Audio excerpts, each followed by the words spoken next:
একদিন একটা টোটা পাখি উড়ে উড়ে একটা পেয়ারা নিয়ে এলো একটা ভাঙা বাড়িতে।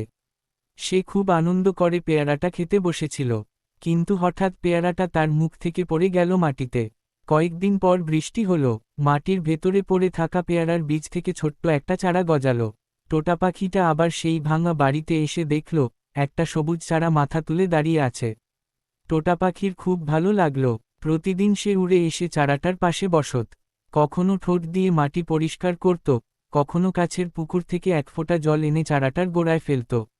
ধীরে ধীরে চারাটা বড় হতে লাগল, পাতায় ভরে গেল, শক্ত কাণ্ড হল। কিছুদিন পর সেটা এক সুন্দর পেয়ারা গাছে পরিণত হল। একদিন গাছে অনেক পেয়ারা ধরল। টোটা পাখি খুব খুশি হল, কিন্তু হঠাৎ একদিন দুষ্টু বানরের দল এসে পড়ল। তারা গাছে উঠে সব পেয়ারা লুট করে ভেঙে ফেলল ডালপালা, আর হৈ হৈ করে চলে গেল।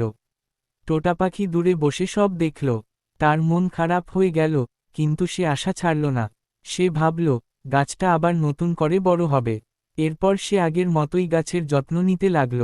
গল্পের শিক্ষা: ধৈর্য আর ভালোবাসা থাকলে ক্ষতির পরেও নতুন করে শুরু করা যায়।